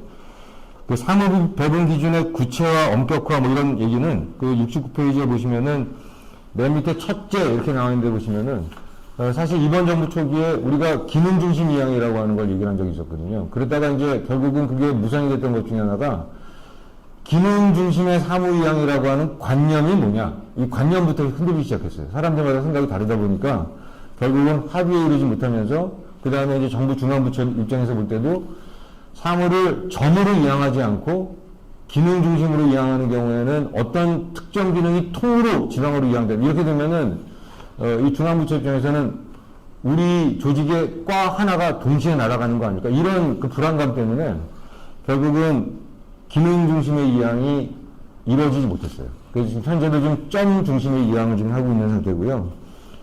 두 번째는 우리가 이제 지방행정기관을 구성하는 방법이 일반 지방행정기관을 두는 방법이 있고, 일반 지방행정기관을 없애고 특별지방행정기관을 두는 방법인데, 우리는 후자를 택하고 있거든요. 그런데 이 특행이라고 불리우는 특별지방행정기관은 특별히 그 기관이 담당해야 될 이유 때문에 그 사무를 담당해야 될 텐데, 실제로 조사를 보면 이 특별지방행정기관이 일반 지방사무들도 상당히 많이 수행하고 있습니다. 세 번째는 기관이입니다. 기관이임은 우리는 일반 지방행정기관이 없기 때문에 국가의 사무를 부득이 지방으로 하여금 수행하도록 할 필요성이 있는 경우에는 기존에 존재하는 지방자치단체를 활용할 수밖에 없습니다. 그래서 그런 국가의 지방사무인데, 국가의 지방사무라는 성격이 강하기 때문에 부득이하게 기관이임을 통해서 지방자치단체가 수행하도록 해야 될 텐데요. 그래서 기관이임 사무는 완전히 없을 수는 없는데, 근데 문제는 그와 같은 특성을 갖고 있는 기관이임 사무만 있는 게 아니고요. 그냥 습관적으로 기관이임을 합니다. 법령들이. 그러다 보니까 기관이임 사무라고 되어 있는 것들을 찾아보니까 실제로 기관이임의 성격에 부합하는 사무 이외에도 자치사무로 충분히 이양할 수 있는 사무들이 상당수 포함되어 있다. 이런 문제가 있고요. 그 다음에 네 번째는 지방자치법 11조에 나와 있는 것처럼 국가가 법률도 만들고 국가가 직접 이 법률을 시행해야 되는 경우, 이게 11조에 나와 있는 경우들이 예거든요. 근데 여기에 국한되지 않고 실질적으로 국가가 늘 법령을 만들고 늘 국가가 시행을 하는 걸 원칙으로 삼아왔어요. 지금까지. 그러다 보니까 실질적으로 지방자치단체가 할 일이 별로 없는 겁니다. 그런 문제가 있었다는 거고요. 그래서 그런 문제를 종합해서 제가 밑에다 동그라미로 1, 2 이렇게 이제 3, 4 만들어 놨습니다. 나름대로는 이 국가는 꼭 국가가 해야 될 그 11조에 나와 있는 사무를 제외하고는 기획, 관리, 조정 여기에 해당되는 사무만 담당하고 나머지는 기본적으로 지방자치단체가 집행한다. 이게 원칙이 돼야 되고, 두 번째는 연계된 사무는 일괄해서 이양할 수 있다. 그러니까 우리가 점으로 발굴했다 할지라도 발굴한 그 점이 관련된 연계 사무들이 있다 그러면 한꺼번에 심의를 해가지고 통으로 넘길 수 있도록 그렇게 뭔가 연계 사무에 대한 일괄 이양이라는 게 하나의 원칙이 돼야 된다. 세 번째, 특혜는 특수하고 전문적인 지방행정 사무만 담당해야 된다. 그러니까 기관임은 거기 예를 들어놨지만 국립공원에 대한 관리는 국가가 직접 못하다 보니까 해당 지방자치단체에 관리를 맡긴다. 이런 특별한 경우만 기관임을 해야 된다. 이런 원칙이 만들어지는 게 좋겠다 하는 거고요. 그 네 번째는 이미 알고 계시는 건데, 그동안 정부에서 수많은 노력을 기울여가지고 지방이양 결정을 해도 사실 이게 대통령 직속의 자문기관에 불과한 거기 때문에 집행력이 없어요. 그 해당 부처들이 여기에 따라서 법령들을 개정해주지 않으면 이게 이양 결정만 하고 손 놓고 있는 상황인 겁니다. 이제 그런 사무들이 너무 많다 보니까 이런 사무들을 모아서 일괄 이양을 해야 되겠다. 근데 그거를 초창기에 국회가 너무 협조를 안 해줬어요. 이런저런 이유를 들어서 우리가 일괄 이양 법안을 만들면 국회가 거부를 했었는데, 이번 정부 초기에 그래도 국회 운영위원회에서 받아주기로 이 원내총무들끼리 이 원내대표들끼리 합의를 하면서 운영위원회가 받아주면서 이제 이번 정부 들어가지고 처음으로 지방일괄 이양법이라고 하는 거를 만들었습니다. 이건 정말 대단한 성과가 아닐까 싶고요. 그 다음에 현재 자치분권위원회에서는 2차로 그동안 또 모아져 있었던 사무를 대상으로 2차 지방 일괄 이양 법안을 지금 만들어서 국회에 제출하려고 준비 중에 있습니다. 이건 정말 획기적인 일이다 이렇게 말씀드리고 싶고요. 그 다음에 다섯 번째는 아까 제가 말씀드렸던 건데, 이게 그 사무이양이라고 하는 논의가 대통령의 임기와 맞물려가지고 5년 단위로 자꾸 이렇게 이 제도가 바뀐다든지 언제 없어질지 모른다든지 이런 것보다는 뭔가 좀 상설화될 필요가 있지 않느냐. 굉장히 중요한 거다. 이 기능이 없어지면 국가사무를 지방으로 강제로 이행하도록 하는 그런 제도가 없어지는 겁니다. 그래서 이거는 상설화시킬 필요가 있다. 이런 얘기고, 맨 마지막에 72페이지에 그 연방제 수준의 지방분권 관련해서는 앞에 이제 김찬동 교수님이 그 정치분권에 관한 이야기도 잠깐 하셨습니다만, 제가 생각하는 거는 조금 다른 이야기일지 모르겠습니다만, 제가 생각하는 거는 헌법 개정이라고 하는 점에서는 동일합니다. 그리고 제가 생각하는 거는, 제가 짧은 지식이지만 헌법학자는 아니지만 외국의 여러 나라의 헌법들을 살펴보니까 연방국가 가운데에는 독일, 오스트리아, 스위스 이런 나라들이 우리가 참고할 만한 나라들이고, 우리처럼 반반국가인 경우에는 스페인, 이탈리아, 그 다음 가까이 있는 대만 이런 나라의 헌법을 보면 헌법에서부터 국가와 지방 간의 역할을 분담을 하고 있습니다. 헌법에서부터. 그래서 그런 예들을 잘 연구하다 보면 국가가 해야 될 상당 부분의 일들을 광역하고 좀 나눌 수가 있을 것 같고요. 분권.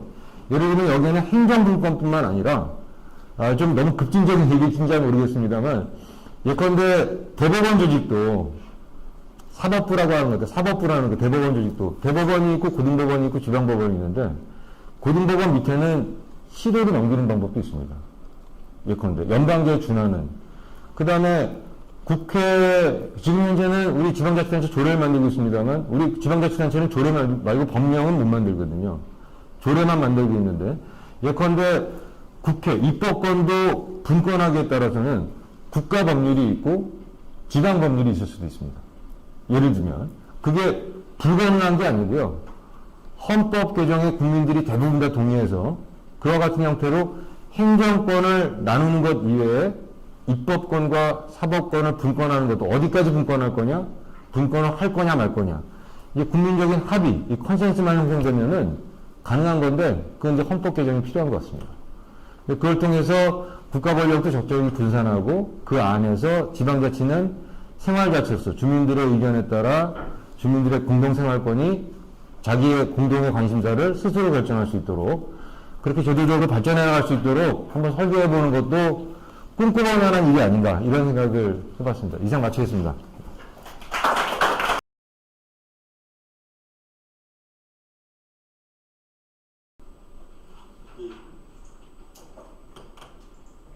예, 제가 이제 발표할 내용을 75쪽부터 제가 하는 내용이 되겠습니다. 이제 이 재정과 관련해서는 조금 이 역설적인 표현이 많이 있습니다. 가령 아까 이제 방금 전에 발표하신 내용, 특별행정기관 같은 경우 굉장히 이 지방자치의 입장에서 본다면 중앙 너무 권한을 받는 그런 것으로 인식을 할 수 있는데, 그래서 이제 특별행정기관을 없애게 되면 어떤 변화가 되느냐, 이제 그것을 볼 수 있는 전형적인 예가 제주도의 균특 제주 개정을 보면 됩니다. 근 10여 년이 지난 한 15년 전까지 제주도의 균특의 제주 개정은 변화가 없습니다.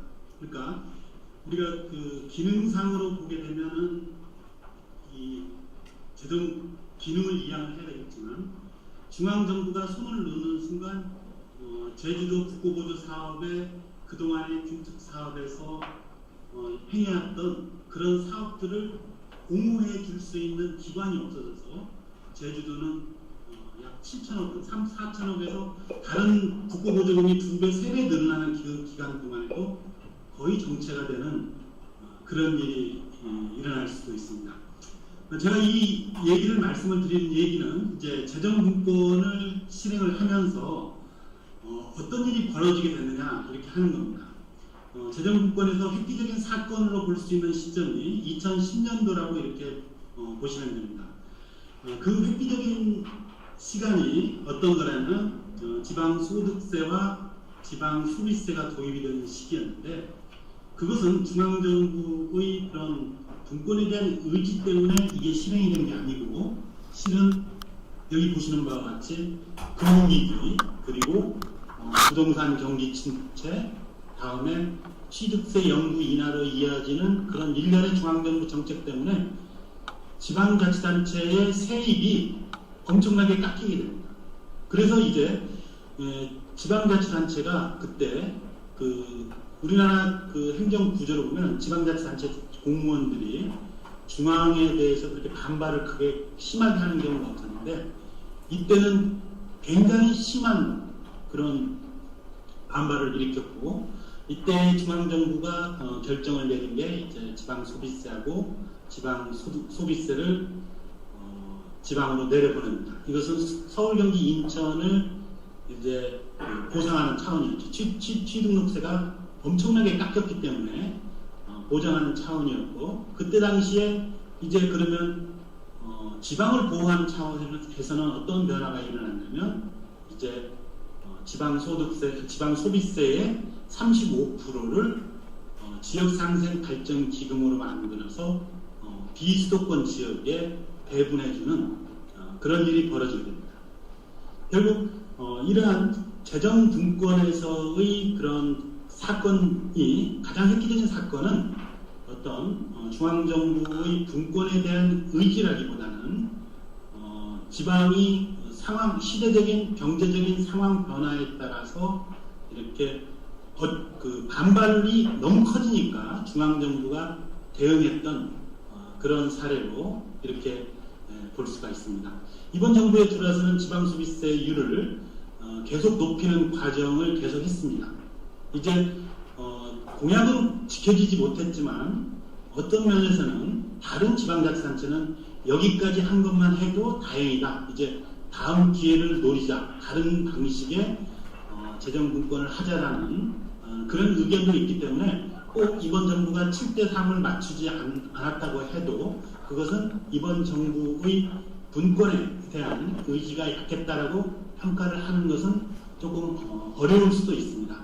그래서 제가 저의 이제 제가 요약한 내용은 주로 지방자치제도에 신경을 썼습니다. 그래서 지방 재정 분권이 가능하게 한 그런 요인, 그것은 어떤 정치적으로는 군사정권으로서 민주분권이라는 그런 요소를 세계적으로 알리고 싶었고요.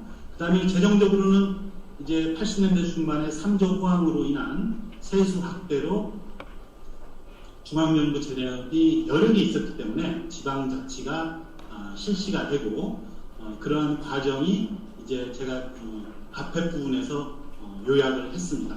하지만 지금까지 진행된 우리가 이 재정분권의 내용을 보게 되면 어떻게 보면은 정말로 중앙정부가 의지가 있어서 했나 하는 그런 점에서는 한도가 있습니다. 그리고 우리 지방자치를 하시는 분들도 이렇게 주장을 하실 때 조금 그 기능만 얘기를 하지 마시고 재원도 얘기를 하셔야 됩니다. 특행을 폐지를 하시려고 주장을 하시려면 플러스 특행에 예산된 배분 구조를 그대로 지방에 넘겨주는 것을 그게 선결이 돼야 특행의 폐지 조건이지 그렇지 않은 경우에는 오히려 지방한테 도움이 되지 않고요. 기능이양도 마찬가지입니다. 정부가 지방세, 소비세율을 인상을 하면서 균특의 지방에 배분되는 기능을 이제 기능 조정이라는 명목으로 감하게 됐습니다. 그 결과 이제 농어촌 지역은 국고보조가 깎이게 되는 거죠. 그 국고보조금을 자율성이 없는 돈이라고 하더라도 아무튼 이 가난한 시군에서는 재원이라는 측면에서는 변함이 없는 측면도 있습니다.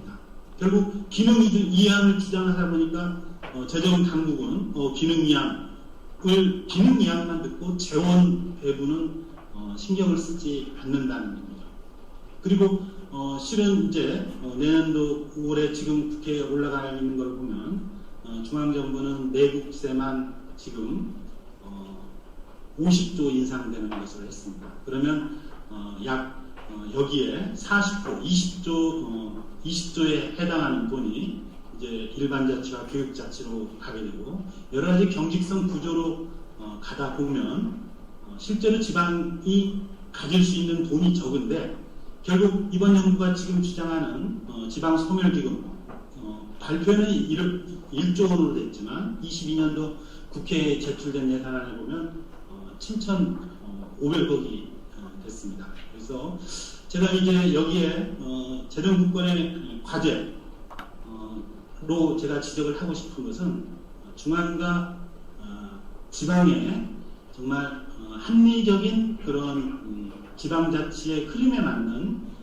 재원 배분이 있고, 중앙은 진심으로 재원을 지방에게 내려줘서 재정분권의 효율성, 즉 보충성의 원칙에 맞는 그런 지방의 수요는 지방이 더 잘한다.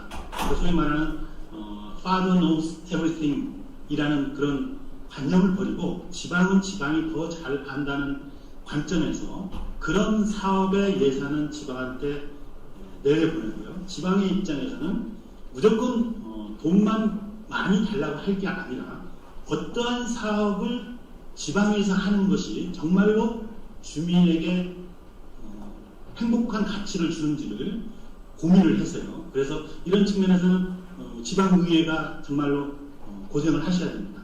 지금 주민참여예산제도 하고 있지만 엄격하게 말하면 주민참여예산제도는 우리나라의 지방의회가 열심히 일을 한다면 필요가 없는 제도입니다. 지방의회는 자신의 선거구 주민들의 의견을 정말로 잘 매주 들어서 그것을 행정부에 요구를 하게 되면 그것이야말로 어떤 지방 주민 참여 예산의 본질적인 요소라고 이렇게 볼 수가 있습니다.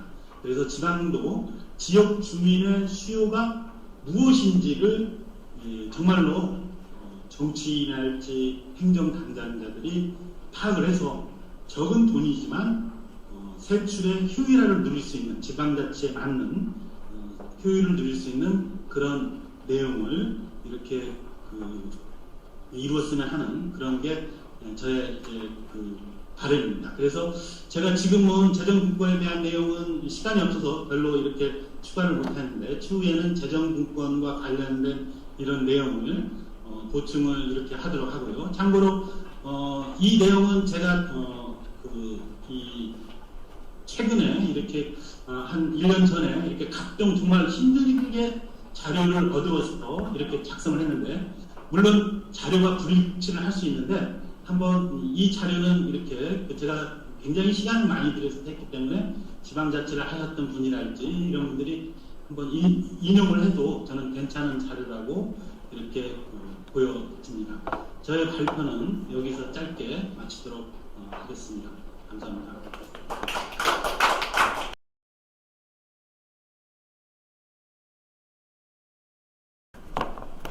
네, 감사합니다. 연구들을 하시냐고 수고 많으셨고요. 제가 어느덧 한 4년여 동안 문재인 정부의 자치분권을 담당해 오면서 많은 걸 경험하고 하고 싶은 얘기가 너무 많은데, 꼭 여러분이 드리고 싶은 얘기는 우리나라는 몸과 마음이 중앙집권적이다 하는 말입니다. 아까 있죠, 우리 이병헌 연구원께서 컨솔리데이션이라는 용어를 쓰셨는데, 영어에 보면 이스태블리시 돼 있다는 용어가 있습니다. 딱 고착됐다는 뜻이죠. 근데 우리는 중앙집권에 고착되어 있는 나라이기 때문에 이거를 바꾸는 데는 정말 어마어마한 품이 앞으로도 들을 거다.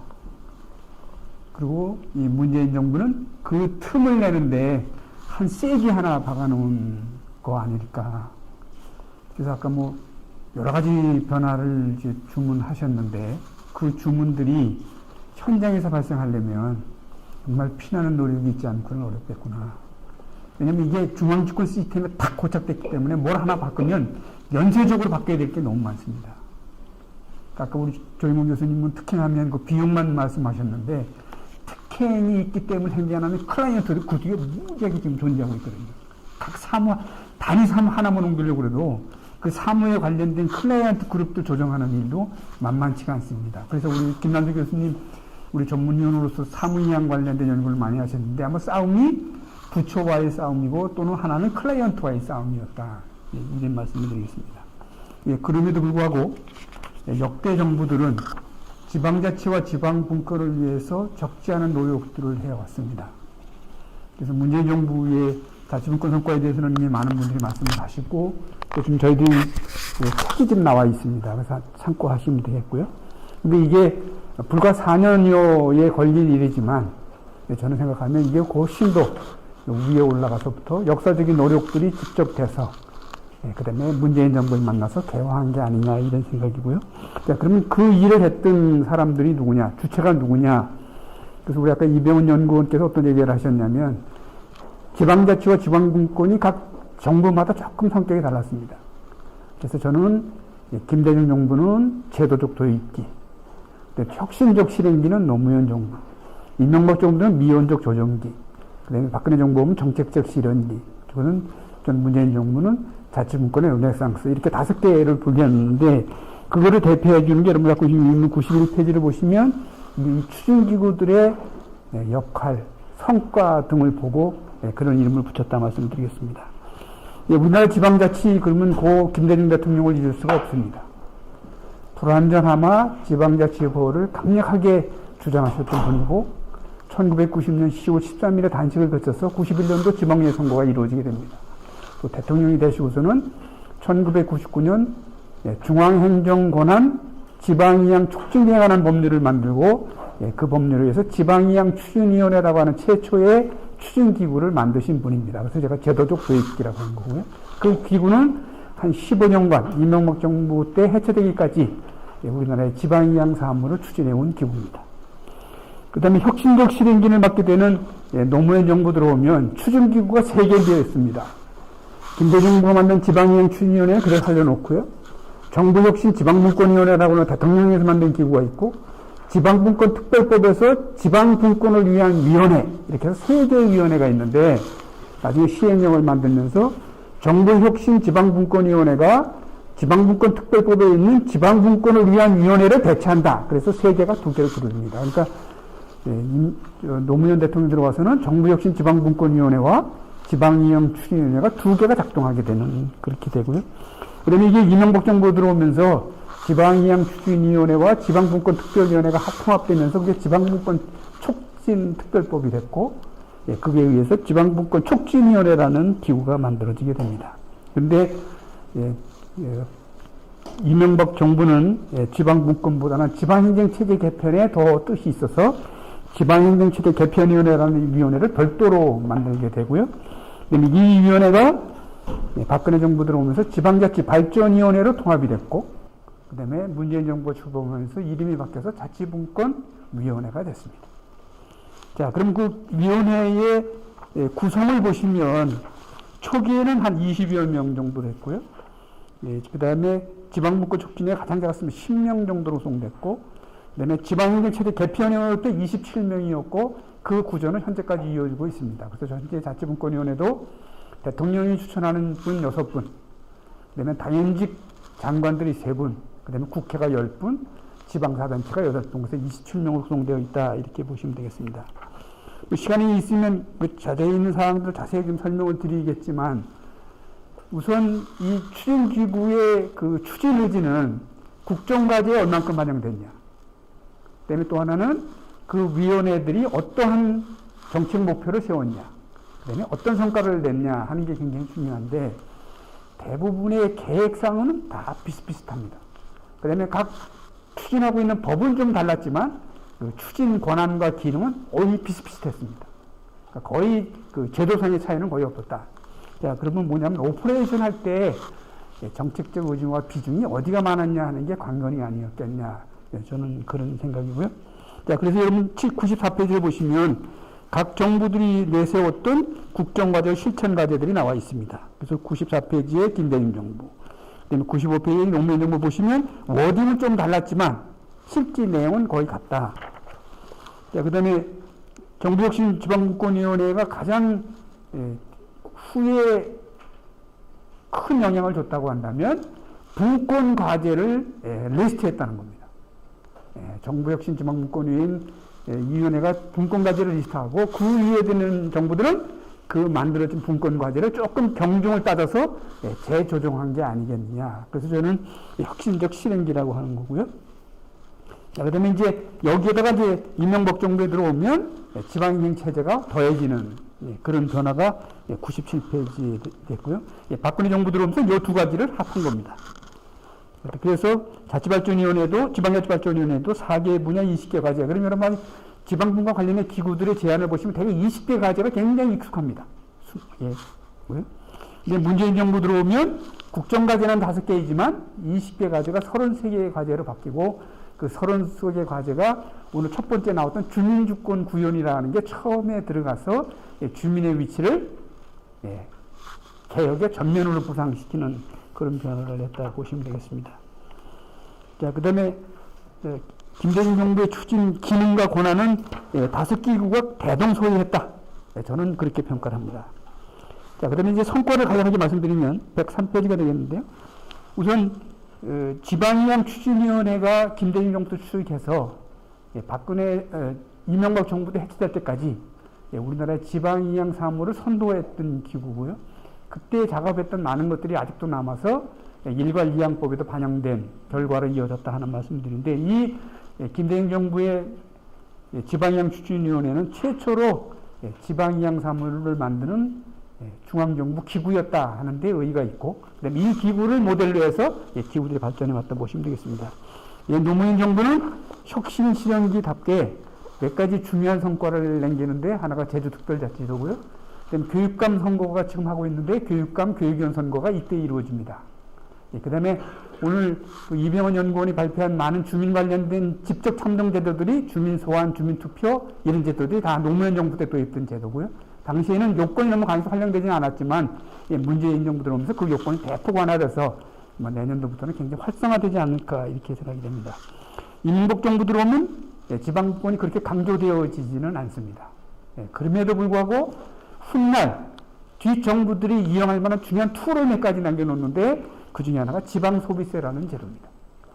이명박 정부는 수도권 규제 완화를 하면서 지방의 반발에 대응하기 위해서 그 반발에 대한 보상으로 지방소비세라는 제도를 도입해서 5%의 부가가치세를 지방소비세로 전환하게 되는데, 이게 재정분권 개혁의 중요한 타켓이 됩니다.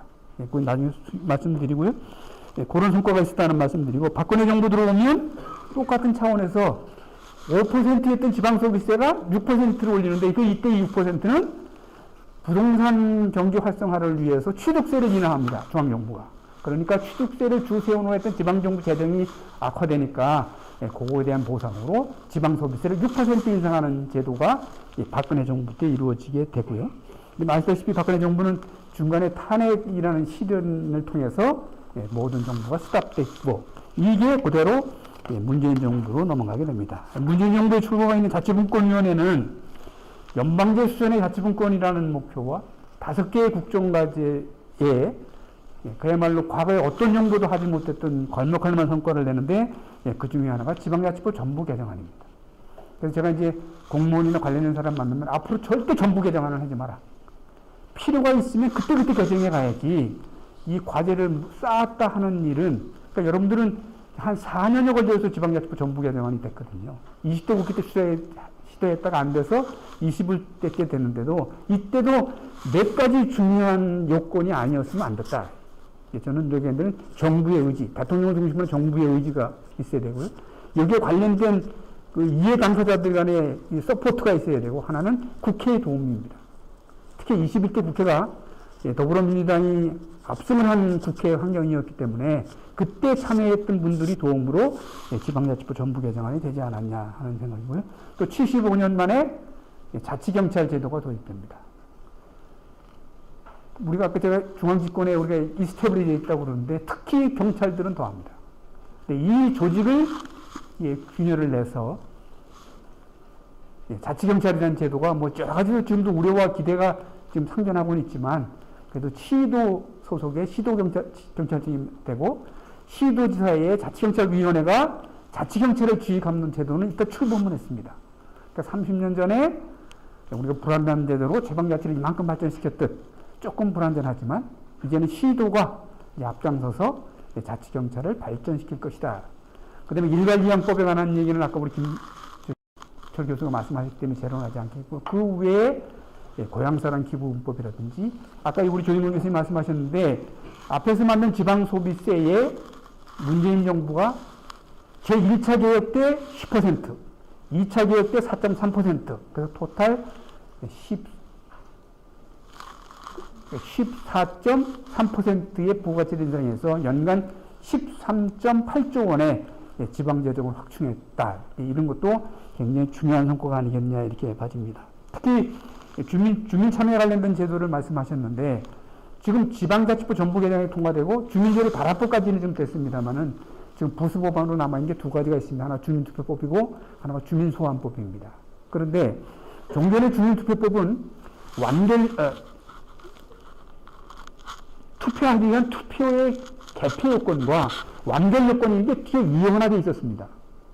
이 개표 요건은 유권자의 3분의 1의 투표를 해야 이게 개봉이 되는 요건이거든요. 그래서 종전에 서울시의 무상급식 주민투표도 개표를 결국 못했죠. 그런데 새로운 개정안은 이 개표 요건을 없앴습니다. 그래서 이제 완결 요건만 있는데 완결 요건도 종전에 개표 요건을 3분의 1에서 4분의 1로 낮추기 때문에 이제는 자칫하면 주민 참여가 너무 과잉되지 않을까 하는 그런 염려가 지금 국회에서 논의되는 것 같습니다. 그래서 이런 엄청난 변화가 예정돼 있고 특히 지방자치법 소개도 보시면 참여 연령이 19세에서 18세로 한 달 낮춰졌죠.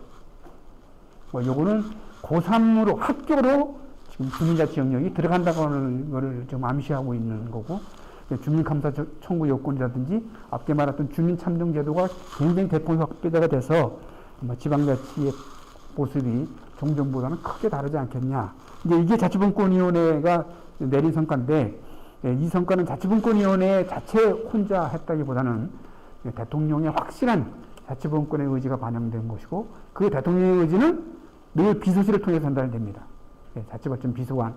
그 다음에 기회 있을 때마다 대통령을 모시는 각종 행사에서 대통령이 연방제 수임의 지방분권, 지역 주도의 균형 발전, 자치분권 완성이라고 하는 메시지가 계속 전달되기 때문에 이런 메시지들이 국회를 움직이고 또 이런 성과를 내는데 기여하지 않겠냐 이런 말씀을 드리면서 시간이 많이 됐죠. 제 발표는 여기서 마치도록 하겠습니다. 네, 감사합니다.